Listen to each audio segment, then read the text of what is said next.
This is Including You, the new series from Lead at Any Level.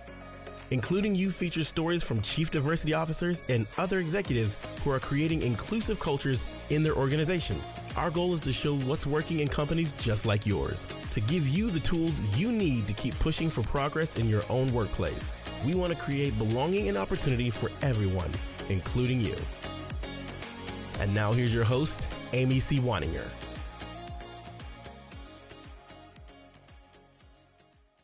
Welcome back to Including You. I'm your host, Amy C. Waninger. My guest today is Ericka Young. She's the CEO of Tailor-Made Budgets, which provides financial wellness education as an employee benefit for small to mid-sized organizations. Ericka, I'm so excited to talk to you today. Welcome to the show. Thanks for having me. It's a pleasure to be here. So I am absolutely excited about the work that you do because I think your work is a very unique niche within the DEI conversation, and you provide a service that I don't know if anybody else is doing in the way that you're doing it. So let's start by talking about, from your perspective, how does financial wellness education as an employee benefit tie into an organization's DEI initiatives? Well, personally, I feel that DEI is simply incomplete if you don't address inequities that might be present in pay, as well as just the historical barriers that people have had to basically advancing financially. So in housing, credit, and things of that nature. And so I believe that if you're able to help all employees maximize their dollars, one, they are less likely to leave because they feel cared for. This is a creative benefit that reduces stress, just like, mental health and things of that nature. And so we just have to make certain that we're meeting people where they are and you're giving them an opportunity to win with money. And so inequities, they exist everywhere. And so we want to make sure that we're just reducing those and or giving, tools and resources that are available so that people can, just make their dollars stretch. And that works for everybody. What I like about this is that there are a lot of different levers that employers have available to them to help move toward equity. Yep. Right. There are things like, they do compensation studies to make sure that their employees are paid fairly in the market. They can do pay disparity studies internally to make sure their employees are paid equitably among each other. But this is something unique because it helps people who maybe don't have generational wealth coming into their workplace to start building those plans, making those, taking those steps. And so I'm curious, how does your program work when you go into an organization? What can they expect from you? Well, let me back up a little bit. First of all, Please. I've been a financial coach for 18 years. So I've worked with hundreds of people over the time that I have been in business for almost 2 decades. And what I have found is that no matter what income you have, no matter how much you make or how much you bring home, you've got something to work with. A lot of people think that if they're not making a certain amount that they can't budget or they can't see progress or they can't purchase a home. And what I have taught my clients and what I really believe and what has worked for me as well is when you manage your money well and you tell it what to do, you can do nearly anything. So the coolest thing about my work is that I get to, help people become first-time home buyers when they weren't sure that they could. I get a chance to help people get out of debt, right? And so when you have that type of freedom, when you make those type of impact in your work, in your income, with your dollars, it affects your productivity at work. It helps you to show up as your full self because you're a little bit less stressed, you have a little bit more sleep, and you're in alignment with your family. The other part of that, of course, is that if you are managing your money well, then you get a chance to stay at a company instead of looking for something else. Everyone thinks that the grass is greener, but sometimes it's not. And so if you're having any type of retention challenges or issues, or your retention numbers have fallen, this is something to think about because a lot of people look for more money when really all they really need to do is manage what they have well. So I've just seen quite a bit of transformation. I think a lot of times people don't understand that sometimes, workshops that I deliver or one-on-one coaching in the workspace makes it just easier to access, right? We're just giving them an opportunity to say yes. And so I've worked with organizations where when bonus times comes, that part of the benefit is that they work with a coach in order to make certain that those funds are well distributed to where they need it to be in their highest priority goals. And again, that gives peace of mind both to the employer and to the employee. So knowing that that is available is just one less thing for their employees to worry about. So is your work primarily training or primarily coaching, or is it a good combination of both? It's actually a good combination of both. So I love coupling workshops for employees along with one-on-one consultations. And if people want to do on-demand type of training, they can do that as well. If you can really meet the needs of different learning types, then you have a rounded program as well. And the other thing is, making sure that there is a piece that's very confidential, meaning that one-on-one space.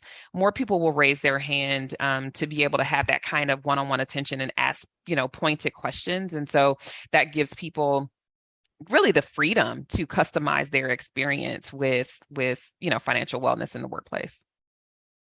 Imagine that people have a lot of emotional response to working with you out of the gate, that there's a lot of fear and a lot of uncertainty and a lot of guilt and shame associated with talking about money with a coach or a consultant. How do you help people kind of get over that initial hurdle of just opening themselves up to the conversation? I tell my story, Amy. I share that my husband and I were in $90,000 in debt years ago, and we needed to find a way out. And so it took us about 5 years to budget and plan and pay that debt off. And I let them know that I've been there, right? So I'm not just some talking head that's coming in here with all the answers. I have been a person who really needed this type of work. I did not have it in my workplace. Typically, companies will offer 401k and they call that financial wellness. And what they don't realize, if they're looking at demographics, if they're surveying their employees and they're really trying to see who's actually participant, we find that white males are actually twice as likely to participate in 401k plans as underrepresented groups.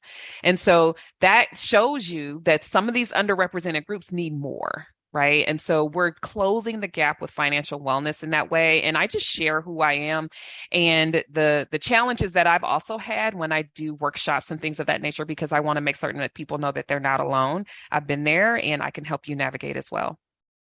Yeah, I think people have a lot of embarrassment around things like debt, or even if the debt was incurred not through their own fault, right? It might be medical bills that piled up, or there are all sorts of reasons why somebody might find themselves in a disadvantaged situation around money. And a lot of times it's just that we didn't grow up in households where money was discussed. Absolutely. Yeah.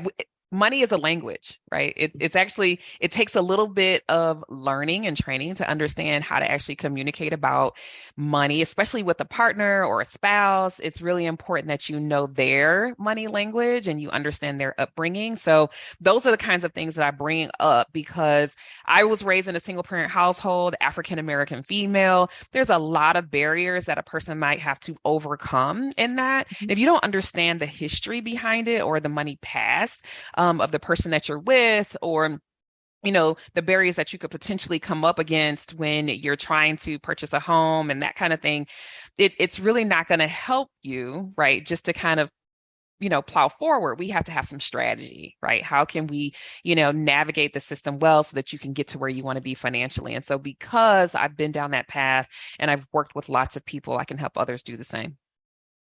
And these are not conversations somebody's going to strike up with their boss over lunch or in a performance review, right? No one's going, well, I can't imagine anybody I know going to their boss and saying, I really need some help understanding how to maximize my 401k, Mm-hmm. or I want to buy a house and I need to understand how to budget my paycheck. Like, thanks for the raise. How can I make the most of this so I can sock away some of that money for a down payment on a house? Nobody's going to do that with their boss. No, but what I do encourage leaders and organizations to do is to survey their employees about what it is that they want. One of the biggest things that you can do to add value to who you already have working for you and making certain that you're meeting their needs is to ask them what it is that they want, and include financial wellness as an option in, is this something that you would find benefit in? And you would be surprised, 70% of Americans live paycheck to paycheck. That is independent of how much they make. So, and I've also found that the more you make, the more you think you can spend as well. So we can't say that because we're paying our employees well, or it's on par with the market, that that's enough. We have to ensure that they're actually even making smart decisions with those dollars. And so just surveying your employees and saying, is this working well? Do you need more than a 401k offering? It might be really important to formulate a good survey. And that's one of the things that I actually help companies with as well, because if you don't know your employees well, you can't meet the needs that they have. That is exactly true. And some employees may have never considered this as something that they need until they see it as an option they can select. Mm-hmm. And then they think, oh yeah, that'd be great. And might really get engaged at that point, but it's not something that's typically listed as an employee benefit. We think about health insurance, we think about the retirement plan, days off, tuition reimbursement, but we don't often think about financial coaching or financial wellness education. Yeah, absolutely. And nowadays people have tons and tons of student loans. And so if you can incentivize employees in working through their financial challenges and making sure that they have a resource there, but also making certain that maybe a part of your benefit package is matching dollars for student loans, repayment, that would be amazing. Or having a mortgage person that your employees can actually talk to make sure that they can become homeowners, especially for those who have, some barriers that they have to overcome in order to get there as well. So if you're seeing participation levels in 401k, matching percentages and people not really participating, that's a sign. If people are taking dollars out of their 401k at higher levels, that's a sign. If people have garnishment of wages and that's running through payroll, your payroll will see it. Again, it's a sign. Your people need some help. And even if it is less than 10% of the population, when you think about that, in 1,000 employee, company, 10% is 100 people. And if 100 people are struggling at that level, they're not bringing their full selves to work. And so we just need to make certain that we're looking at that. And disproportionately, those folks are underrepresented groups. Now, you talked a little bit about, how the program works and some of the benefits that companies and employees see from, improved retention and, just better overall mental health and engagement.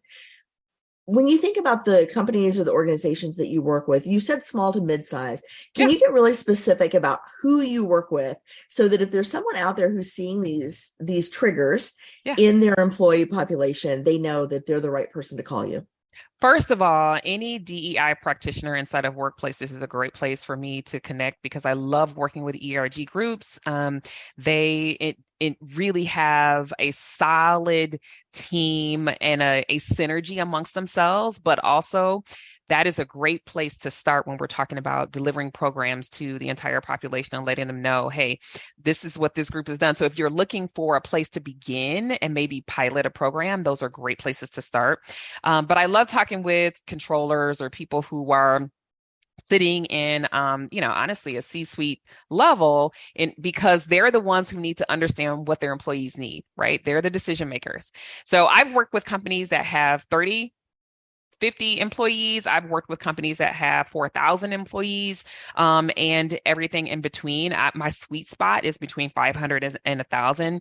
But the truth of the matter is that everybody needs help. And so I just enjoy delivering workplace wellness webinars. I can do in person. I can do speaking events where are training your sales team And this is what you're needing to bring to them.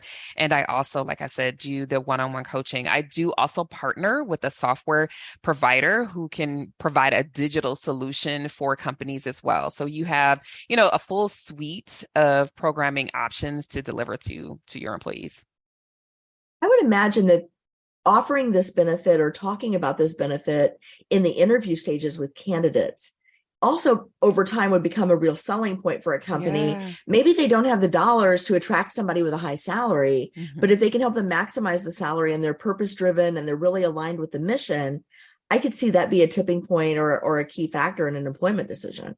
Absolutely. Well, one of my clients currently, we're going to be working this summer with their intern population. They have a solid group of 40 to 50 interns that they always have working there. And so we're going to capture them before they make some of the financial mistakes that I've made or other folks my age have made. And I'm thrilled and excited that this company is doing that. So we're having a little bit of a mini program for their intern population. And their goal is to make sure that they retain about 50% of their interns to actually become full-time employees. And so I just think it's a fantastic way to get folks at a younger age before they trip over themselves financially, and also help them to really understand what's most important at the very early stages. Many of my clients over time have been in their 40s and 50s, mid-career professionals who are really doing well at work,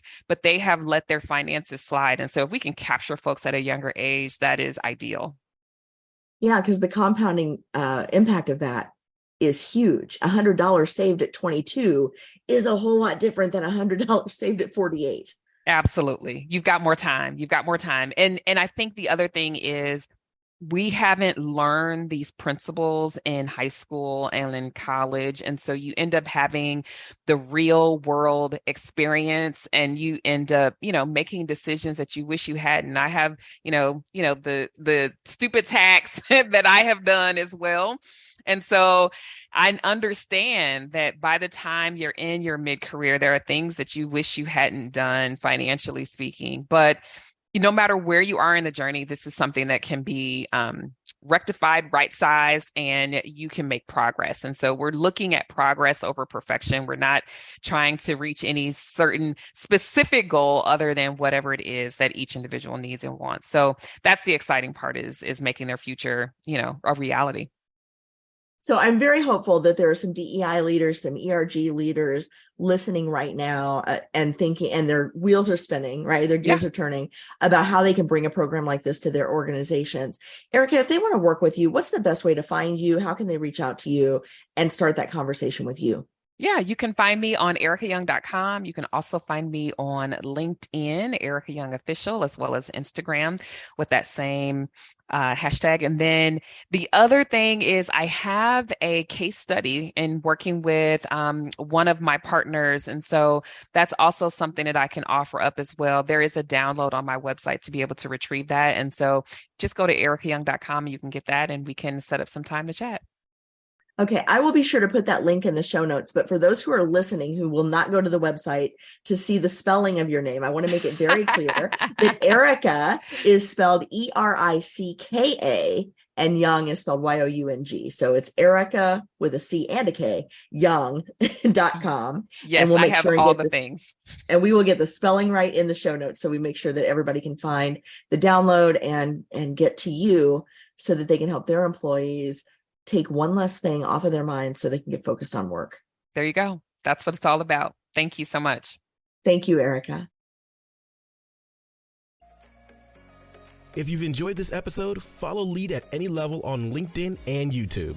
Then join us for Including You video simulcast every Thursday at noon Eastern. Including You can also be enjoyed each week as part of the Living Corporate audio podcast series, available on all major podcast platforms. Learn more at living-corporate.com. Including You is brought to you in part by Lead at Any Level, a boutique training and consulting firm improving employee engagement and retention for companies that promote from within. Lead at Any Level.